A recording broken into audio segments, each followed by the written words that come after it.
Magandang araw po muli sa lahat ng mga listeners ng aming channel. Isa na naman pong inspirational love story ang ibabahagi namin sa inyo na sana ay kapulutan nyo ng aral. Ito ay pinamagatang In Love with My Boss. Pero bago tayo magpatuloy, kung bago ka pa lamang sa aking channel ay pakilike po ng ating video. Pakiclick din ang subscribe button at bell icon para lagi kayong updated sa mga parating ko pang uploads. Napahinto sa paglalakad si Celine nung marinig niya ang kwentuhan ng tatlong babae na hindi kalayuan sa kanya. Nasa cafeteria kasi siya para bumili ng makakain niya. Really? Ang Chief Finance Officer magiging susunod na CEO? Akala ko ba si Sir Calvin ang napili? Bakit nasama si Sir Diego? Napabuntong hininga ang isang babae at nangalumbaba. Ewan, yun ang usap-usapan kanina sa bawat department eh. Sa totoo lang, hindi rin ako makapaniwala. Sino ba ang gugustuhin maging boss ang isang workaholics na tao? Tingnan mo, yung finance department, kulang na lang hindi sila umuwi dahil kay Sir Diego. Gosh, kapag siya naging chief executive officer ng company na to, baka maging haggard at workaholics na rin tayong tulad niya. Ayoko nun. Ay, sinabi mo pa. Sino ba ang gugustuhin makasamang isang tulad niya? Okay lang sana kung mabait eh, pero hindi. Napakasama na ugali. Napairap na lang sa kawalan si Celine at naglakad papunta sa tatlong babae. Hindi na naman kasi bago kay Celine ang makarinig ng ganitong tsismisan, lalo na patungkol sa boss niyang si Diego Benavides. Excuse me, wala ba kayong ibang magawa kaya pati si Sir Diego pinag-uusapan niyo? Mataray na pagtatanong ni Celine habang nakataas ang isang kilay niya. Napatahimik naman ang tatlong babae sa pag-uusap nila at hindi makatingin kay Celine. Make sure kung pag-uusapan niyo ulit siya. Dapat narinig niya. Hindi rin maganda pinag-uusapan niyo ang ibang tao, lalo na ang mga boss niyo. Kasi, at the end of the day, sila pa rin ang nagpapasahod sa inyo. Dagdag ni Celine, sabay ngiti at tinalikuran na ang tatlong babae. Kita niya pa ang pagkain ng mga ito ng mabilis at pag-alis sa cafeteria. Napailing na lamang si Celine nang may biglang sumabat sa gilid niya. Grabe ikaw ba ang shield ni Sir Diego? Grabe ka makatanggol dyan sa boss mo, sa ibang employee dito. Saad ni Mona, ang kaibigan niya. Hindi ko siya pinagtatanggol. Mali naman talagang pagchismisan nila ang tao, lalo na kung wala namang ginagawang masama sa kanila. Asus, yun lang ba talaga? Sabihin mo kasi, gusto mo rin si Sir, kaya makapagtanggol ka dyan. Sobrang wagas. Masyado kang defensive kapag may naririnig ka masama about kay Sir Diego. Napairap naman muli si Celine at nauuyam na tumingin sa kaibigan niya. Ano bang mali sa pagiging workaholics na tao? Wala naman hindi ba? Masyado bang big deal sa kanila yun? Pag-uusisa ni Celine at sabay na silang umupo ni Mona sa table na napili nila. Anong wala?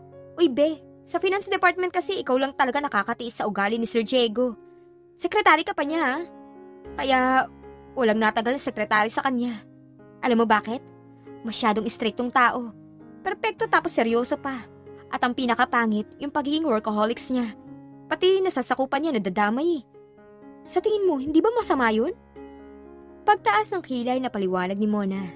Napailing na lamang si Celine at ngumuso ito habang tinitingnan ang pagkain in-order niya sa cafeteria. Tama naman kasi si Mona. Madalas nag-overtime ang finance department dahil kay Sir Diego. Kaya madalas, may ibang department na ayaw mapunta sa finance department dahil ayaw raw nila magaya sa ibang employee. Miss Diaz, did you hear me?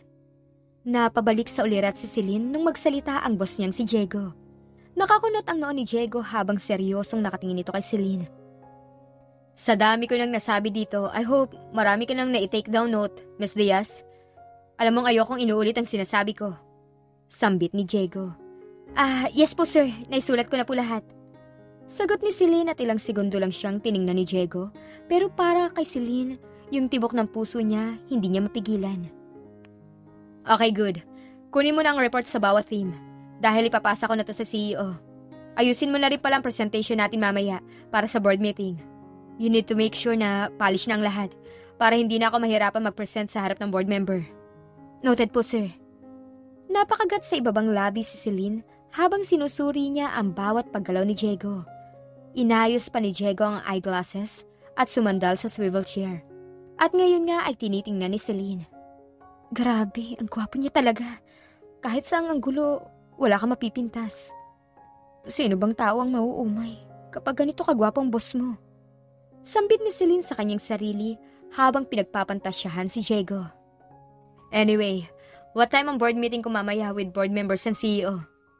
Pagtatanong ni Diego na nagpabalik sa ulirat ni Celine. Tumikhim muna si Celine bago siya sumagot kay Diego. Tiningnan niya rin ang tablet na hawak niya, kung saan niya nilalagay ang schedule ni Diego at mga sinasabi nito.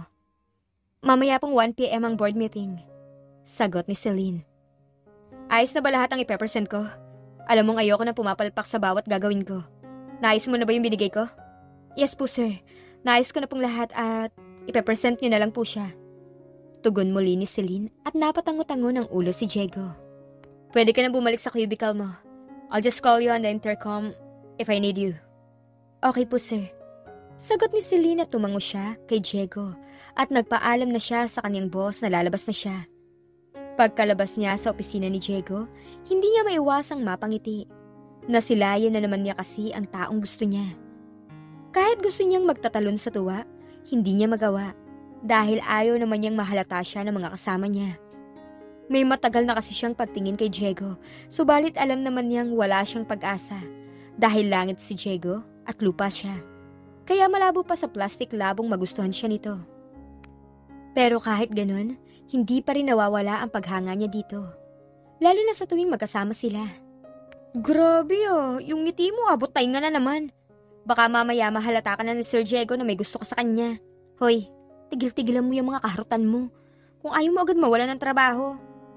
Naiiling na sita sa kanya ni Mona nung salubungin siya nito. Sumimangot naman si Celine dahil sa sinabi ni Mona. Panira ka talaga ng moment Mona eh. Wala namang masama maging crush ang boss mo diba? Saka isa pa, sino bang hindi mahuhulog sa isang tulad niya? Pogi, hardworking, tapos mayaman at higit sa lahat mabango. Saad ni Celine habang hindi pa rin naaalis ang ngiti sa labi niya. Ikaw lang naman yata ang may gusto sa kanya. Karamihan sa atin, ilag kay Sir Diego sa ugali niyang magaspang at sobrang sungit. Lalo na dito sa department natin ha. Ay, grabe. Napa-overtime ako kahapon nang wala sa oras dahil wala siyang balak pauwiin tayong lahat. Hanggang di pa natin natatapos ang mga ipapasa sa kanya. Bilang secretary, paano mo ba natitis ang ugali nun na? Hindi naman masama ang ugali ni Sir Diego. Oo, seryoso siya at stricto pero pure siyang tao. Sobrang genuine at hindi niya lang pinapakita sa lahat pero mabait yun. Umiling-iling naman si Mona nang umupo na sa office chair si Celine habang nakapangalumbaba at nakangiti sa kawalan. Ay sus! Uy girl, ikaw lang naman ang naniniwala na mabait yun. Paano naman kasi crush na crush mo? Buksan mo kaya yung mga mata mo para malaman mong totoong ugali ng boss natin. Masyado ka kasing patay na patay kay Sir Diego eh. At least, siya yung cause of death ko. Masaya kaya mamatay dahil sa taong hinahangaan mo. Saka don't worry, crush lang naman hindi nalalagpas doon. Ngiting wika ni Celine. Dapat lang, siguraduhin mong yun lang ang pwede mong maramdaman sa kanya. Dahil kung mas mahuhulog ka doon, believe me, ang sasalo sa'yo, lupa. Wow, grabe ka sa akin Bakit? Hindi ba ako kagusto-gusto? Nakataas na kilay na tanong ni Celine. Napairap na lang si Mona sa kawalan kahit gusto niyang sabunutan ang best friend niya. Hindi niya rin naman magawa dahil kahit hindi naman siya pinakikinggan ni Celine, mahal na mahal niya pa rin ito. Ay, bahala ka nga. Pinapayuhan lang kita Minsan pa naman, pasyunga-syunga ka lalo sa love life. Diyan ka na, marami pa akong i-audit. Basta yung puso mo wag ka rin king Miss Secretary. Natawa na lamang si Celine sa kaibigan niyang si Mona. Kahit puro sermon at tutol naman kasi ang ginagawa ni Mona sa kanya, alam niyang pinoprotektahan lang siya nito. Wala naman kasing nagtatagal na secretary kay Diego dahil ayaw nila sa ugali nito at buong akala rin noon ni Diego, hindi rin tatagal si Celine. Pero nagkamali siya sapagkat 5 taon na niya itong secretary at sa 5 taong yun, hindi pa ito nakakarinig ng reklamo sa dalaga. Dude, what's up? Once a month ka na lang ba talaga namin makikita? Ayaw mo gumimi kahit minsan. Kung hindi ka pa namin tatawagan, hindi mo kami maaalala. Nagtatampong tura ni Carlo. Walang gana namang tumingin si Diego kay Carlo, pati sa ibang kaibigan niya. Nasa rest house sila ngayon, kung saan sila madalas tumatambay ng mga binata pa sila, at kahit ngayong free time nila. Wala akong oras sa mga ganitong bagay. Wala rin akong balak pumunta dito, kung hindi nyo lang ako kinukulit. Naging chief finance officer ka lang na walang ka na ng oras sa amin ah. Aba, di ba walang iwanan? Paawang wika ni Lucas, kaya masama niyang tiningnan. Ay, ang aarte nyo naman. Hindi ko lang kayo sinisipot, nagdadrama na kayo agad dyan. I'm busy, sobrang hectic ng schedule ko, at ayoko ma-disappoint si Dad. Lalo na sa akin, ipinagkatiwala ang pwesto ng CEO. At kailangan ko ma-impress si Dad at si Lolo pati. Pati na rin yung mga board member. Sambit ni Diego sabay kuha ng isang boteng beer at nilagok niya ito. Ramdam na ramdam ni Diego ang pagod sa araw na yon. Wala pa kasi siyang pahinga at kalalabas lang niya galing trabaho. Tapos dumiretso pa siya sa rest house. Dahil alam naman niyang hindi siya tatantanan ng mga kaibigan niya kapag hindi niya sinipot ang mga ito. Diego is not a kid anymore, kaya marami na rin siyang responsibilidad sa buhay. Hindi katulad yung mga batugan at walang ibang ginawa kundi tumambay dito sa rest house ko. Pinapaayos ko to para makaiwas sa mga paparazzi, hindi para pagtambayan yung dalawa. Sumbat ni Neo at kulang na lang batuhin niya ng bote sila Lucas at Carlo, habang si Diego ay napapailing na lang sa mga kaibigan niya. Ouch bro! Grabe ka naman sa amin, parang wala tayong pinagsamahan ah. Ayaw mo na ba kami makita? Malungkot na sad ni Lucas. Oo, sa araw-araw ko kayo nakikita, nagsasawa na ako sa pagmumukha niyong dalawa ni Carlo. Niyo naman, walang ganyanan. Ikaw na nga lang tumatanggap sa amin, gusto mo pa kami itakwil. Ganun na lang ba talaga ang lahat? Napasapo na lamang sa noo si Diego. Mukhang maling lugar ang napuntahan niya para mag-relax dahil sa mga kaibigan niya. Kaya nagpasya na lamang umuwi si Diego upang makapagpahinga na. Pagka-park ni Diego ng kanyang sasakyan, agad na sumalubong sa kanya si Manang Fe, ang kasambahay niya sa kanyang bahay at nag-aalaga sa kanya simula bata. Oh, iho, kumain ka na ba? Opo, Nanay Fe. Dumaan ako kay Neo. Sagot ni Diego bago lagpasan si Manang Fe. Sinundan naman siya ng matanda at huminto si Diego, kaya pati si Manang Fe ay napahinto sa paglalakad. Ikaw, Nanay Fe, kumain ka na ba? Kapag ganitong oras na, huwag niyo na akong hintayin dumating. Pwede na kayong kumain. Saad ni Diego at mapait na ngumiti si Manang Fe. Nasanay kasi akong lagi tayong magkasabay kumain, iho. Kaya hanggang ngayon, lagi pa rin ako naninibago. Saad ni Manang Fe. At nakaramdam naman ng konsensya si Diego, pero mas pinili na lang niyang umakyat sa taas at magpahinga sa kwarto niya. Alam naman niyang may nagbago sa kanyang ugali, pero kahit anong gawin niya para bumalik ang dating Diego, hindi niya yun magawa. Para bang lumayo ang loob niya sa mga taong nasa paligid niya at takot na siyang magtiwala ulit.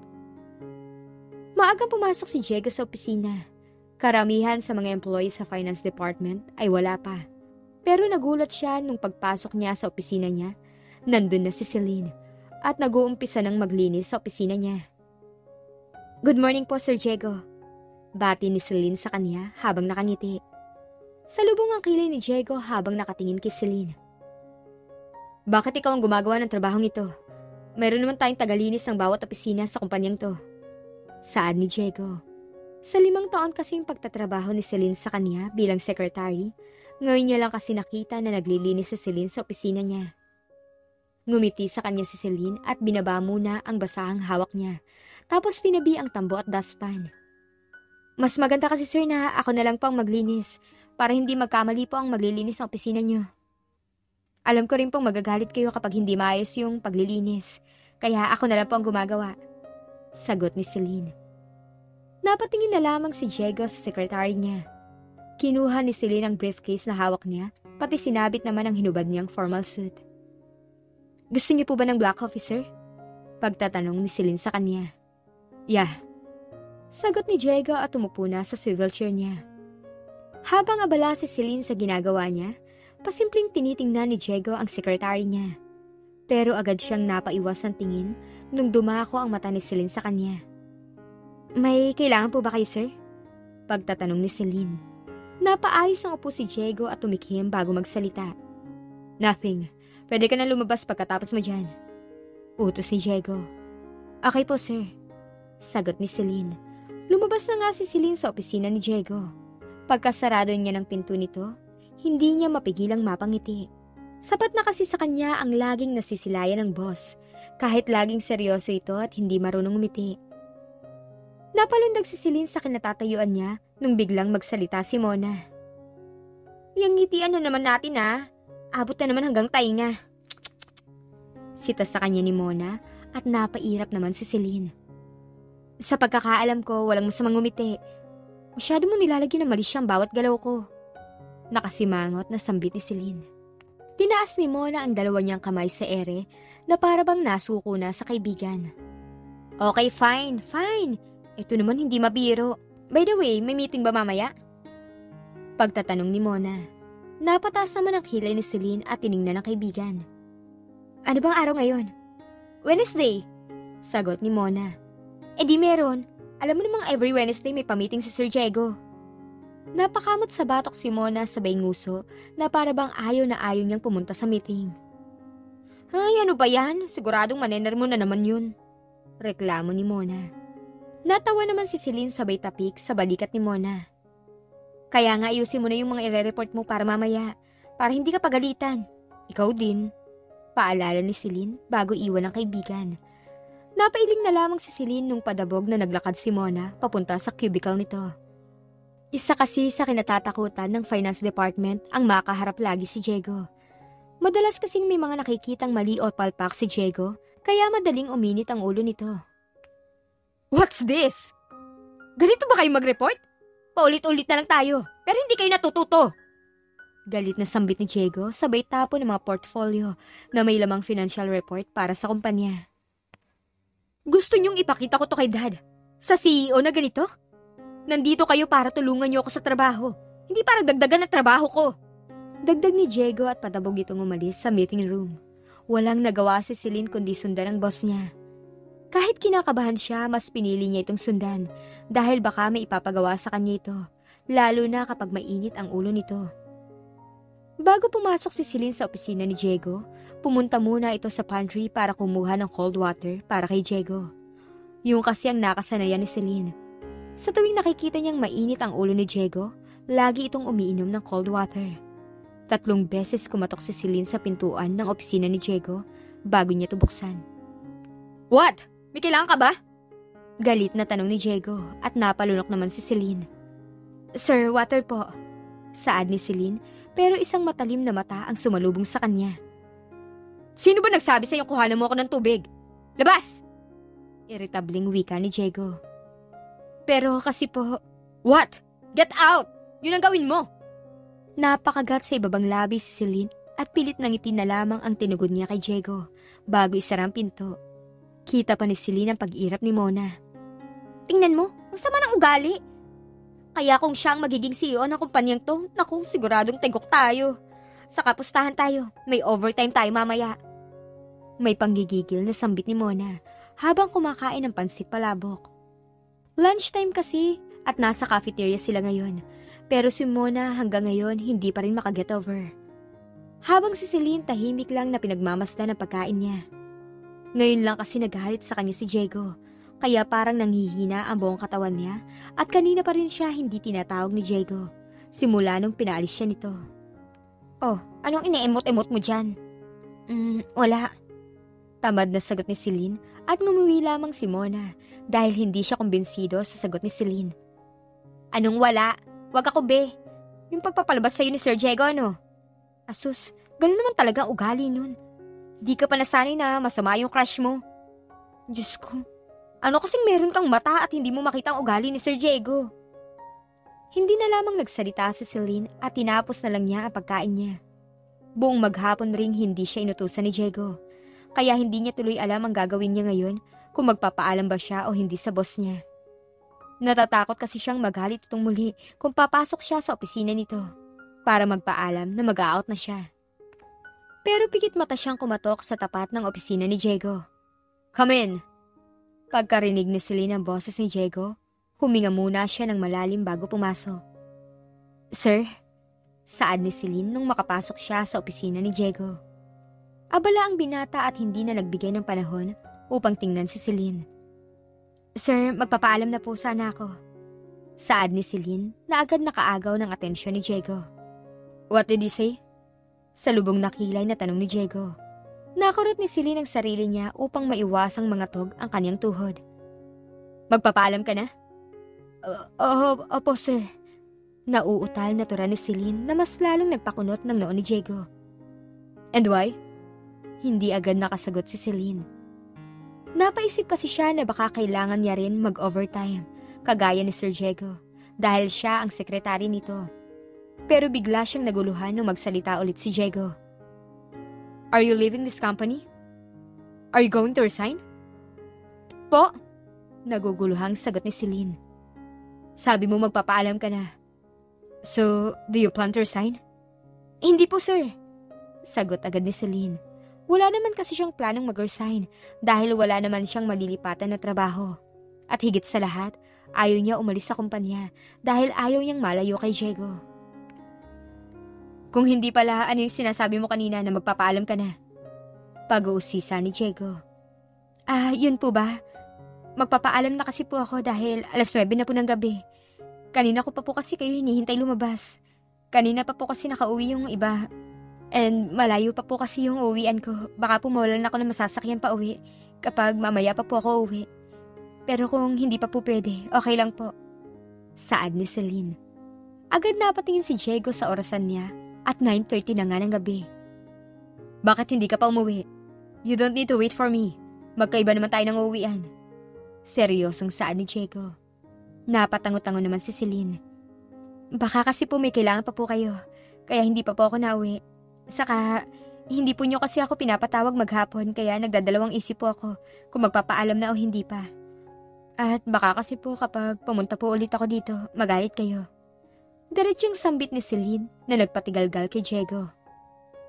Ganun ba? Mahinang saad ni Diego. Okay, you can go home na. Lumabas na si Celine sa opisina ni Diego. Inayos na rin niya ang kanyang gamit. Pagkasukbit niya ng bag sa kanyang balikat, biglang nagsalita si Diego sa likod niya. Miss Diaz, tawag ni Diego sa kanya at agad na humarap siya sa binata. Bakit po sir? May kailangan pa po ba kayo? Pagtatanong niya dito. Sumabay ka na sa akin. Sambit ni Diego. Agad naman na umiling-iling si Celine. Hindi na po sir. Maghihintay na lang po ako ng jeep sa labas. Ihahatid na kita at sumabay ka na sa akin. That's my order. Motoridad na tura ni Diego. Hindi na rin nakatanggi si Celine at sumabay na nga siya kay Diego. Baka kasi magalit pa sa kanya ito kung magmamatigas pa siya. Pero kahit ganon, hindi niya maiwasang kiligin dahil pakiramdam niya tuloy ihahatid siya ng boyfriend niya. Ilang beses ring napatingin si Celine kay Diego na seryosong nagmamaneho at nakatingin sa labas. Kung ganito lang kagwapo maghahatid sa akin, baka araw-araw na ako magpalit ng uwi. May kilig na sambit ni Celine sa kanyang sarili. Napahinto ang sasakyan ni Diego sa isang maliit na bahay at hindi naaalis ang tingin ni Diego sa bahay na tinuro ni Celine. Diyan ka nakatira? Pagtatanong ni Diego sa kanya. Ngumiti naman si Celine sa kanya at 3 beses itong tumango. Opo sir, diyan po ang bahay namin. Kahit maliit po yan, masaya naman po ang mga nakatira dyan. Sagot ni Celine. Masayang pamilya po. Dagdag pa nito. Nagpaalam na si Celine sa kanya at tango lang ang sinagot nito. Hindi pa rin niya pinapaandar ang sasakyan niya nung makita niyang sinalubong si Celine ng nanay at tatay nito. Binaba niya ng konti ang salamin na nasa gilid niya upang marinig ang usapan sa labas. Bakit ngayon ka lang, Celine? Kanina ka pa namin hinihintay ng tatay mo. Saad ng ina ni Celine. Sino yung naghatid sa'yo? Bakit hindi bumaba? Pagtatanong rin ng ama ni Celine. Malapad nang umiti si Celine sa magulang niya at lumingon sa sasakyan ng boss niyang si Diego. Boss ko po, medyo naging busy po kasi kaya nalita ko umuwi. Saka po hinatid naman po ako ng boss ko. Boss lang ba talaga? Baka naman may kayo Pangasar na bulong ng kanyang ina. At agad namang namula ang pisngi ni Celine. Wala po ma. Depensa agad ni Celine at tumawa ng malakas ang nanay niyang si Lotlot. Defensive. Bakit hindi mo siya pababain para makilala namin siya? Saad ni Lotlot, pero agad umiling si Celine. Wag na po ma. Bakit huwag? Tingnan mo, hindi pa naman siya naalis ah. Teka lang, puntahan ko nga. Saad ng ina ni Celine at nilagpasan siya nito. Napatingin si Celine sa kanyang ama upang manghingi ng tulong. Kilalang kilala kasi ni Celine ang kanyang ina. Kapag may naisip ito ay ginagawa niya talaga. Ma! Mahina pero may diing saad ni Celine. Pero hindi talaga nagpapigil ang nanay nito dahil kumatok si Lotlot sa salamin ng sasakyan ni Diego. Napasapo na lamang si Celine at napatalikod dahil nakaramdam ito ng hiya sa kanyang boss na si Diego. Hayaan mo na mama mo anak. Alam mo namang walang makakapigil dyan kapag may ginusto. Tural ng ama nito. Yes po, may kailangan po ba kayo? Pagtatanong ni Diego na narinig ni Celine. Napakagat si Celine sa labi niya at hindi makaharap sa boss niya. Ikaw naman, masyado kang formal iho. Ako ang nanay ni Celine. Gusto ko lang sana magpasalamat sa paghatid mo sa anak ko dito. Sambit ni Lotlot habang nakangiti. Wala po yun. Magalang pero tipid na sagot ni Diego. Bakit hindi ka bumaba? Gusto ka sana namin makilala ng asawa ko at magpasalamat na rin sa'yo. Dahil sa mabuti mong puso. Di ba, honey? Saad ni Lotlot at pinalakihan ni Celine ng mata ang kaniyang ama. At sinesenyasan niya ito na huwag nang lumapit.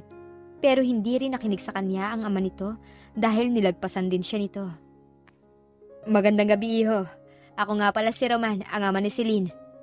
Tama tong asawa ko, bumaba ka muna dyan at dumaan ka muna dito sa bahay namin para mapaghandaan ka ng pagkain. Pagyayakag ng papa niya. No need na po, uwi na po ako. Ay, ganun ba iho? Sayang, masarap pa naman ako magluto, pero kung hindi ka pwede, at baka makaistorbo lang kami, ayos lang iho. Salamat sa paghatid pa rin sa anak namin. Paawang saad ng ina ni Celine.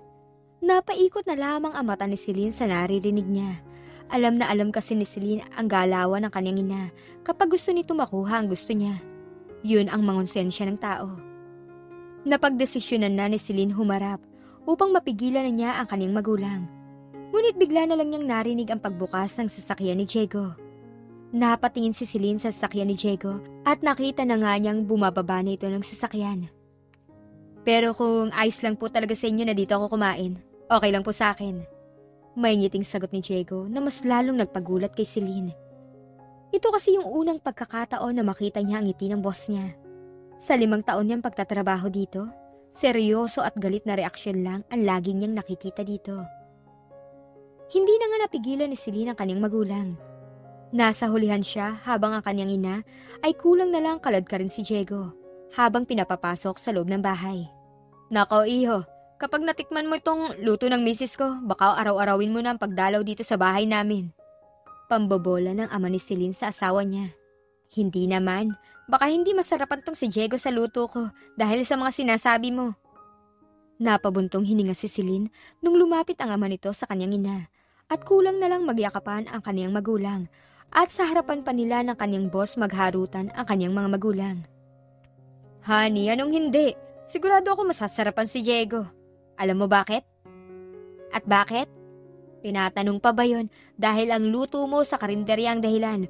Ba't nahulog ako sa'yo? Ikaw rin ang dahilan ba't ako pabalik-balik sa karinderya na pinagtatrabahuhan mo dati? Saad ni Roman. Kung wala sa harap ni Celine si Diego, tiyak nakikiligin siya. Pero ngayon hindi niya yun maramdaman dahil puro kahihiyan ang dumadaloy sa buong katawan niya dahil sa kanyang magulang. Natapos ang pagkain nila na puro ang kanyang magulang ang nagsalita. Pati photo album niya noon, binida pa sa boss niya. Kaya nung nagpaalam na si Diego, hindi na niya pinalabas ang kanyang magulang at siya na lang ang naghatid papunta sa sasakyan ni Diego. Sorry po sir, sa abala. Nahihiyang saad ni Celine, sabay tungo ng kanyang ulo at pinaghahandaan ng sarili niyang masermonan. Subalit kabaliktaran ang narinig niya nung biglang tumawang boss niya. Ba't po kayo natawa? Pagtatanong ni Celine dito. Sorry. Natatawa kasi ako sa picture mo ng bata. Tumatawang paghingi ng paumanhin ni Diego sa kanya at kulang na lang ay kapusin nito ng hangin sa kakatawa at kinakunot ng noon ni Celine pero pinagmasdan niya ang mukha ng boss niya. Matagal na nga niya itong hinahangaan dahil sa pagiging hardworking nito at seryosong tao. Pero nang makita niyang ngumiti ito, tumawa plus walang kaarte-arting sumama sa hapagkainan nila, mas lalo niya itong hinangaan. at masasabi niyang mas lalo siyang nahulog dito. Naisip niya kasi kanina na susungitan ng boss niya ang kanyang magulang, lalo na sa pagiging makulit ng kanyang magulang. Pero hindi yun ang nangyari. Tumikim si Diego na nagpabalik sa ulirat ni Celine. At hanggang ngayon, hindi pa rin maalis ang ngiti ni Diego. Thank you sa pag-invite sa akin sa bahay niyo. Pagpapasalamat ni Diego sa kanya. Maswerte ka, dahil meron ka mabait at mapagmahal na magulang. Dagdag ni Diego. Wala po yun, sir. Pasensya na po ulit. Para saan ba? Look at me. Sa tingin mo ba naabala ako dahil sa magulang mo? This is my first time, and I hope this is not the last na i-invite ulit nila ako sa dinner niyo. Po, gusto niyo pa pong bumalik? If I have a chance, why not? Open arms kong tatanggapin ang alok na magulang mo. And besides, your father's right. Masarap magluto ang mama mo. Saad muli ni Diego na nagpangiti kay Celine. Thank you po, sir. Always welcome, Celine. By the way, I need to go. See you tomorrow, Celine. Sambit ni Diego. Tanging pagkaway lang ang nasagot ni Celine dahil sa sinabi ni Diego. Pagkalis ni Diego, napatalon sa tuwa at kilig si Celine. Sa araw kasi na ito, marami siyang naranasan na first time kay Diego. First time niyang mapagalitan ng boss niya. First time niyang maihatid nito. First time niyang makitang ngumiti ito. Tumatawa at higit sa lahat. Sa 5 taon nilang pagsasama bilang boss and employee, ngayon niya lang narinig na tawagin siya ni Diego sa pangalan niya na Celine. Pagkapasok ni Celine kinabukasan sa kanyang trabaho, hindi pa rin maalis ang ngiti sa kanyang labi habang inaalala ang nangyari kagabi. Kunot ang noo ni Mona habang pinagmamasdan ng kanyang kaibigan na kulang na lang sumayaw sa gitna ng daan. Anyari sa'yo, be? Ba't parang nanalo ka sa loto dahil sa mga ngiti mong yan? May good news ka bang natanggap para ngumiti ka ng abotay nga? Pag-uusisa ni Mona kay Celine. Mas lalong lumawak ang matamis na ngiti ni Celine. Sabihin natin, hindi lang loto, higit pa sa loto. Makahulog ang punto ni Celine. At pumunta na siya sa cubicle niya upang ilagay doon ang kanyang gamit at maumpisahan na ang kanyang trabaho. Sinundan siya ni Mona habang nakakunot pa rin ang noo. Ano bang nangyari? Kwento mo naman nga sa akin, dali! Pamimilit ni Mona kay Celine. Kitang-kita ni Mona ang kislap ng mata ni Celine. Hinatid ako ni Sir kagabi. Oh, tapos? Nakikain siya sa amin. Proud na sambit ni Celine na nagpataas ng kilay ni Mona. At? Ngumiti lalo si Celine at kulang na lang budburan siya ng asin para mangisay sa kilig. Nakita ko ang first smile niya. Narinig ko ang tawa niya at higit sa lahat, tinawag niya ako sa first name ko. Kilig na sambit ni Celine at impit pa siyang napatili. Totoo? Gulat na tanong ni Mona. Kinuwento kasi ni Celine kay Mona ang lahat ng nangyari habang kumakain sila sa cafeteria. Ginawa lahat yun ni Sir Diego? Hindi siya nag-inarte o nagsungit man lang. Wow, bago yun ah. Hindi makapaniwalang pahayag ni Mona. Sabi ko naman sa'yo, may soft side yang si Sir. Pagmamalaki ni Celine kay Diego at napairap lamang si Mona tapos uminom ng tubig sa kanyang baso. Baka plastik lang. Hindi siya plastik. Siguro seryoso siyang tao at langing gustong tama ang ginagawa. Pero kapag wala siguro sa workplace, doon siya nagiging mabait na tao. Pagtatanggol ni Celine. Okay, fine. Saka na lang ako maniniwala kapag nakita ko na talaga yung sinasabi mong soft side. Napangiti na lamang si Celine habang naglalaro pa rin sa isipan niya ang mga naging tagpo nila ng kanyang boss. Gayunpaman, buong akala ni Celine ay magtutuloy-tuloy na ang ganung pakikitungo sa kanya ni Diego. Pero hindi pala. Wala ka bang magagawang matino sa mga inuutos ko sa'yo, Miss Diaz? Pagiging sekretary na nga lang ang gagawin mo, hindi mo pa maayos. Sermon sa kanya ni Diego. Nakaramdam ng pagkapahiya si Celine. Alam niya kasing nakatingin sa kanya ang lahat ng katrabaho niya dahil sa labas siya pinapagalitan ni Diego. Dahil sa'yo, pumalpak ang presentation ko kanina sa meeting. At dahil sa'yo, pwedeng bumaba ang chance ako na maging CEO. Di ka nag-iisip. Pasensya na po, sir. Hindi na po mauulit. Sagot ni Celine habang nakayuko. Talagang hindi na mauulit, Miss Diaz. You know why? Dahil tanggal ka na sa trabaho. Saad ni Diego na kinatigil ng mundo ni Celine. Unti-unting tumaas ang tingin ng kanyang mata kay Diego. Po? Siguro naman narinig mo ako. You're fired. Hindi ko kailangan ng mga katulad mo. Lalo na kung ikaw din ang magpapahamak sa akin. Umpisa mo nang ligpitin ang gamit mo. At pagbalik ko dito, dapat wala ka na. Pero sir, wait lang po. Ngayon lang naman po ako nagkamali. Huwag niyo naman po sana akong tanggalin. Mas ayusin ko po ang trabaho ko. Hindi na kailangan, Miss Diaz. You're my secretary. Ibig sabihin nun, ikaw ang kanang kamay ko. At alam mong ayaw ko napalpak sa lahat. But you disappoint me. Kaya tanggal ka na sa trabaho. Mas marami pa diyang iba na mas potential kumpara sa'yo. Panginsulto sa kanya ni Diego. Nakaramdam ng inis at hinanakit si Celine. Masama niyang tiningnan si Diego at kinagat niya ang iba pang labi na para bang gusto niyang pigilan ng sarili niyang magsalita ng masakit. Isang pagkakamali lang yun, sir.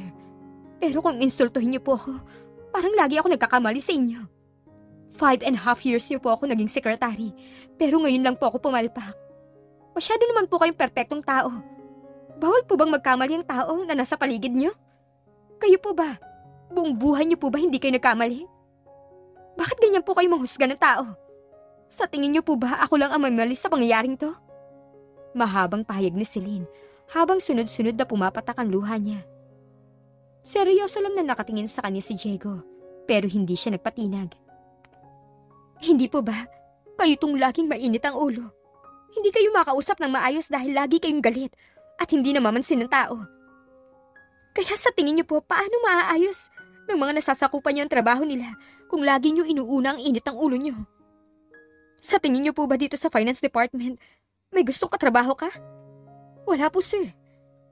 Sa aming lahat nga. Ako lang ang nagtitis sa ugali niyo dahil alam kong nape-pressure ka lang. Pero sir, hindi po lahat ng bagay na dadaan sa init ang ulo. Opo, boss po namin kayo, pero hindi niyo hawak ang buhay namin. Nagkakamali rin po kayo. At sana matutunan niyo rin paano itama yun. Wala nang nakaimik sa mga sinabi ni Celine. Kahit si Diego ay nanahimik rin. Nasa loob na si Diego ng kanyang opisina, habang si Celine naman nilalagay niya na sa box ang mga gamit niya. Kita niya rin ang awa sa paningin ng kanyang katrabaho, lalo na sa naging malapit niyang kaibigan na si Mona na naiiyak na rin. Girl, aalis ka na ba talaga? Naluluhang tanong ni Mona sa kanya. Oo. Celine naman eh. Gusto mo pakiusapan natin si Sir? Celine, pwede mo namang pakiusapan ulit si Sir at mag-sorry na lang. For sure, bibigyan kanya ng second chance. Naluluhang suggestion ni Mona, pero umiling lang si Celine. Wag na, Mona. Okay lang ako. Wag ka nang umiyak dyan. Makikita pa rin naman tayo at makakahanap rin ako ng ibang trabaho. Ingatan mong sarili mo dito, ah. Bilin ni Celine sa kanya. Hindi na siya napigilan ni Mona. Hindi rin siya pumunta sa opisina ng boss niya. Sa bawat hakbang niya sa hallway, kita niya ang mga tingin ng tao sa kanya. Niyuko niya ang kanyang ulo habang pinipigilang umiyak. Sa taxi na rin siya sumakay dahil ayaw naman niyang maging trending kung sasakay siya sa jeep.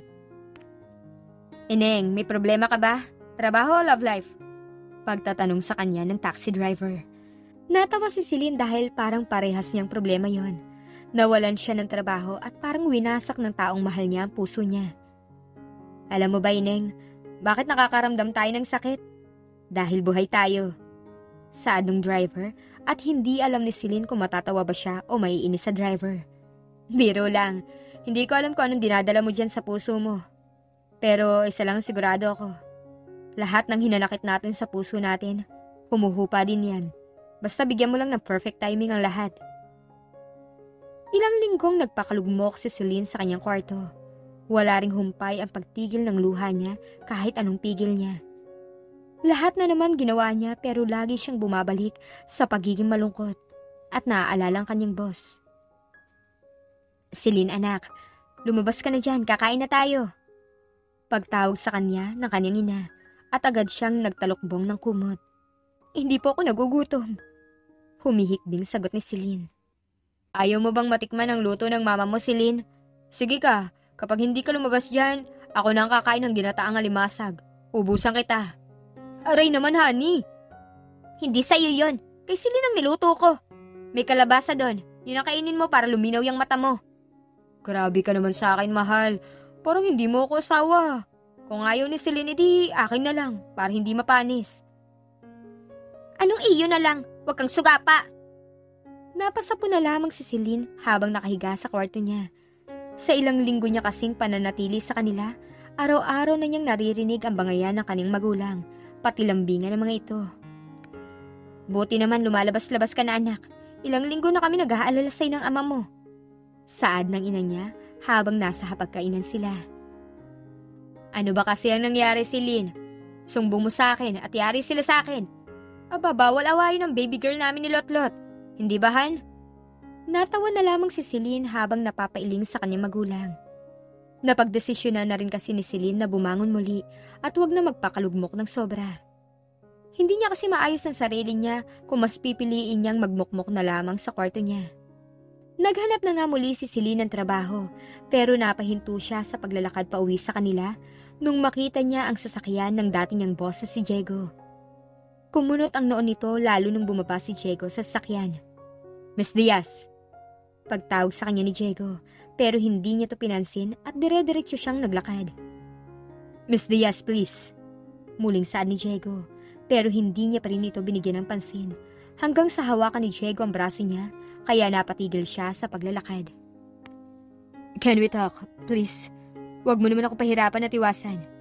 Ilang araw na kitang gusto makausap pero hindi ka nagpapakita sa akin. Pakiusap ni Diego sa kanya. Tinanggal ni Celine ang kami ni Diego at humarap siya dito na nakataas ang kilay. Sa pagkakaalam ko, Mr. Benavides, wala na tayong dapat ugnayan dahil hindi na ikaw ang boss ko. Remember? Tinanggal niyo po ako sa trabaho. Yeah, I know. That's the reason why I'm here. Alam kong sumobra ako sa mga nasabi ko. Sorry. I want to apologize and I hope you can forgive me. Please, Miss Diaz, nagkamali ako sa mga nasabi ko at pinagsisihan ko yun ng sobra. Sana bumalik ka na sa akin bilang sekretary ko. Pakiusap sa kanya ni Diego. Nanguuyam na tumingin si Celine kay Diego at pinagkrus niya pa ang dalawang braso niya sa tapat ng kanyang dibdib. Pasensya na po, sir, ah. Hindi pa rin po ba maliwanag sa'yo na hindi na ako babalik sa kumpanya niyo? Tapos na kasi po ako magtanga-tangahan. Kayo rin naman po nagsabing hindi niyo ako kailangan. Kaya bakit nandito kayo ngayon? Bakit po hindi pa po kayo maghanap ng taong pwedeng magtiis sa ugali niyo? Panginsulto ni Celine kay Diego. Nakaramdam si Celine ng guilt matapos niya yun sabihin, lalo na nung makita niya ang lungkot sa mata ni Diego. Pero pinigilan niya ang kanyang sariling maging marupok. Ayaw niya kasing magpadala at magpatangay muli kay Diego, lalo na sobrang naghinanakit siya sa mga sinabi sa kanya ng dati niyang boss. Wala ka ba talaga nabalak bumalik sa kumpanya? Ayaw mo patawarin si sir? Patawarin mo na yung tao, nagsisisi na yun. Saad ni Mona habang nakain sila sa isang fast food chain. Kumunot naman ang noon ni Celine dahil ilang araw na binubugaw ni Mona si Diego sa kanya. Parang dati ayaw na ayaw mo kay sir. Para sa akin ah. Tapos ngayon, kulang na lang ipagtulakan mo siya sa akin. Naisip ko kasing tama ka. May soft side naman pala si sir. Hindi niya lang maipakita pero nung nawala ka, naku girl, sure na sure akong kikiligin ka kung makita mo kung paano naging malungkot si sir. Pero bumait na siya sa amin at humingi siya ng sorry. Tapos naging okay na pakikitungo niya sa bawat employee ng finance department. Kaya patawarin mo na si sir. Huwag mo naman hayaang kainin ka ng galit o tampo mo sa kanya. Nakakaawa rin yung tao, kakahabol sa'yo. Napakagat sa ibabang labi si Celine. Sa lahat ng sinabi ni Mona, parang gusto na niyang tibagin ang pader na binuo niya para kay Diego. Subalit hindi niya yon hahayaan o magpadala sa sinabi ni Mona. Pinangako niya kasi sa sarili niya, hindi siya magiging marupok lalo na kay Diego. Subalit nabigo siya nung dumating ang isang araw na pangungulit ni Diego. Celine, please. Kasapin mo naman ako. Bumalik ka na sa akin. Pagmamakaawa ni Diego sa kanya. Alam mo sir, kung wala kang magawang matino sa buhay mo, pwes ako marami pa akong gustong gawin. At unang-una, gusto ko maghanap ng trabaho. Kaya pwede po ba, huwag niyo nang tangkain na harangan pa ang pag-apply ko sa ibang kumpanya. May gigil na saad ni Celine. Hindi ko hahayaan na magtrabaho ka sa iba. Kaya lahat gagawin ko para hindi ka magtrabaho sa iba. You know, Miss Celine, I don't want to let you go. Kaya please, bumalik ka na sa kumpanya namin. Be my secretary again. Papaklang natawa si Celine dahil sa sinabi ni Diego. Bakit po ba parang kating-kati kayong bumalik ako sa opisina niyo? Bakit po? Wala bang makatiis dyan sa ugali niyo? No, that's not my problem. Napatahimik si Celine nung biglang magsalita si Diego. 3 beses lumunok si Diego bago ito ngumiti ng malungkot. The problem is me. Gusto kong lagi ka nakikita. Gusto ko nakikita ang ngiti mo. Naririnig ang boses mo. Nung una akala ko lang naninibago ako. Kasi imagine, 5 years kitang kasama sa trabaho. Kaya yung nagkaroon ako ng bagong secretary, naisip ko na normal lang yun. Pero habang tumatagal, hindi na nagiging normal. Nagsalubong ang kilay ni Celine habang nagsasalita si Diego. I miss you, Celine. Hindi bilang boss o katrabaho mo. Sobrang namimiss kita. At saka ko lang na-realize yun nung lagi mo na ako pinagtatabuyan. Ano bang pinagsasabi mo? Hindi kita maintindihan. Kahit ako, Celine, hindi ko rin maintindihan ang sarili ko. Siguro baka hindi ka maniwala kapag sinabi ko mahal kita. Oo, Celine, mahal kita. Pag-amin ni Diego kay Celine na kinagulat ng dalaga. Peke namang tumawa si Celine at hindi naniniwala sa sinasabi ni Diego. Ano yan? Ginagamit niyo ang salitang yan para utuin ako at mapunta ulit sa kumpanya niyo? Hindi gagana sa akin. Hindi. Hindi talaga. Hindi ko ginagamit ang nararamdaman ko para bumalik ka. Oo, gusto kong bumalik ka pero gusto ko ring malaman mo na mahal kita. At gusto sanang magtanong kung may pag-asa ako. Handa akong manligaw sa'yo. Pasensya na po, sir, pero wala kayong pag-asa at makakauwi na kayo. Tinalikuran ni Celine si Diego. Kita niya ang lungkot sa mga mata nito. Pero hindi siya nagpadala. Napatingin din siya sa magulang niyang nanonood pala sa kanila. Pero nagpatuloy lang siya sa paglalakad at nilagpasan niya ang mga ito. Gusto na kasi niyang pumunta sa kwarto niya para umiyak. Lalo na nung marinig niya ang pag-andar ng sasakyan ni Diego papalayo sa bahay nila. Talaga bang titiisin mo si Diego, anak? Ikaw na rin ang nagsabing walang perpekto sa mundo. Pero bakit hindi mo siya mapatawad o mabigyan ng second chance? Pagtatanong ng nanay niya. Celine, yakapin ka nga namin ng mama mo.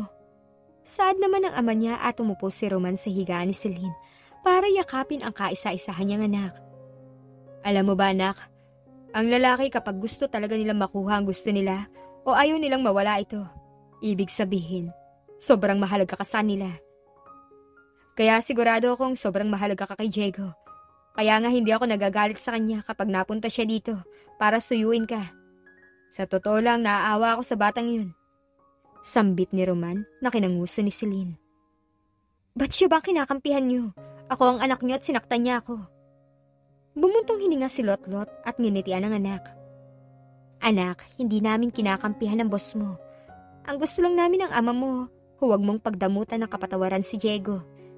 Hindi namin sinasabing patawarin mo agad pero bigyan mo lang ng second chance at ipakita sa iyo na deserving siya sa pagpapatawad mo. Huwag mong hayaang magsisi ka sa huli bago mo siya mapatawad. At kilala ka namin ng mama mo, Celine. Hindi ka magkakaganyan kung hindi mo mahal yung lalaki. Umamin ka nga sa amin. Mahal mo ba ang boss mo? Pagtatanong ng ama niya na kinatahimik ni Celine. Siya at si Mona lang kasi ang nakakaalam ng nararamdaman niya para sa boss niya. Kaya hindi niya alam paano sasabihin sa magulang niya na mahal niya si Diego. At wala na rin siyang ibang gusto, kundi itago ang nararamdaman niya lalo na kay Diego. Subalit biglang tumawag si Mona. Girl, nasan ka? Pagtatanong ni Mona sa kanya na kinakunot ng noo niya. Nasa bahay, bakit? Gosh, pumunta ka sa ospital. Naaksidente si Sir Diego. Critical daw ang kalagayan. Parang nanginig ang buong kalamnan ni Celine nung marinig niya ang sinabi ni Mona. Dali-dali nga pumunta si Celine sa hospital. Wala na siyang paki sa itsura niya at kahit sa tsinelas niyang hindi magkaparehas. Dahil ang mahalaga sa kanya ngayon, ang makita si Diego. Sunod-sunod na rin ang pagpatak ng luha niya at nagtanong sa information. May naka-admit po ba dito ang Diego Benavides? Pagtatanong ni Celine habang umiiyak. Tumingin agad ang nurse sa computer upang tingnan ang pangalang sinabi ni Celine. Pero agad na umiling ang nurse. Ma'am, wala po ditong naka-admit na Diego Benavides. Sagot ng nurse. Pero dito po sinabi ng kaibigan ko. Critical daw po ang kalagayan niya. Patingin naman po please ng mabuti.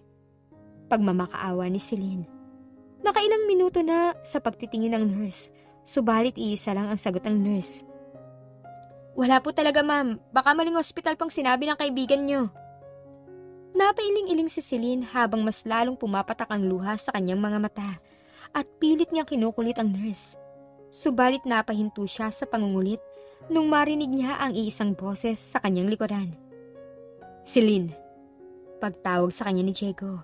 May benda ang ulo nito at may konting gasgas rin. Agad napatakbo si Celine kay Diego at napayakap siya ng mahigpit sa binata. Akala ko huli na ako. Akala ko wala na. Natakot ako, Diego. Saad ni Celine sa gitna ng kanyang pagiyak at paghigpit ng yakap niya sa binata. Sobrang natakot ako na may masamang nangyari sa'yo. Dagdag ni Celine habang humahagulhol at hindi na niya mapigilan ng sarili niya. At kahit si Diego, hindi na siya napigilan. Sino ba nagsabi sa'yong critical ang lagay ko? Pagtatanong sa kanya ni Diego. Dinala kasi siya ni Diego sa tahimik na lugar. Ngumuso si Celine. Si Mona, sabi niya critical ang lagay mo. Hindi naman pala. Sambit ni Celine at natawa naman si Diego. At bakit ka natakot na mawala ako o may mangyari sa akin masama? Muling pagtatanong ni Diego na kinalaki ng mata ni Celine. Tatalikuran na sana niya si Diego pero hinarangan siya ng binata. At saan ka pupunta? Aalis na. Hindi naman pala masama lagay mo kaya aalis na ako. Pag-iiba ng usapan ni Celine pero hindi siya hinayaan ni Diego. Hindi ka pwede umalis na hindi sinasabi sa akin ng dahilan. Mahal mo ba ako, Celine? Kasi kung oo, mahal rin kita at handa akong gawin lahat para maging tayo. Mahal na mahal kita, Celine. At sagot mo na lang ang hinihintay ko. Mahal mo ba ako? Pagtatanong sa kanya ni Diego. Napalunok si Celine at napatingin kay Diego. Naisip niya rin ang sinabi ng kanyang magulang. Eto na yung pagkakataon niyang mahalin din siya pabalik ni Diego. Pero kung pakakawalan niya ito, baka magsisi pa siya sa huli. Kaya hinayaan niya ang sarili niya at puso niyang umamin sa binata. Oo. Mahal kita. Sobrang mahal kita. Sa tingin mo ba magiging ganito ang itsura ko ngayon kung hindi kita mahal? Kulang na nga lang. Liparin ko tong hospital para makita ka kaagad eh. Dahil natatakot ako na baka mahuli ako. Natatakot ako na baka hindi ko maamin ang nararamdaman ko. Natatakot ako. Hindi na natuloy ni Celine ang sinabi niya nang halikan siya ni Diego sa labi. Mahal rin kita, Celine. At handa akong gawin ang lahat para patunayan ko sa iyo ang sarili ko. Kaya please lang sana, pagbigyan mo akong patunayan ng sarili ko sa iyo. Pwede ba ako manligaw? Napatangot-tango si Celine. Oh, Diego, pwedeng-pwede. Sagot ni Celine at hinalikan siya ng malalim ni Diego. Walang mapaglagyan ng saya at tuwa sa puso ni Celine. Dahil sa wakas, sa 5 taon na lihim na pagtingin niya sa boss niya, ay ngayon, napagbigyan na ng pansin. At para sa kanya, isa na siya sa pinakamaswerteng babae, lalo na sa love life. At dito na po nagtatapos ang love story ni Diego at Celine. Maraming salamat po sa lahat ng sumuporta sa istoryang ito. Sa mga likes, comments, and new subscribers. Thank you and God bless you all.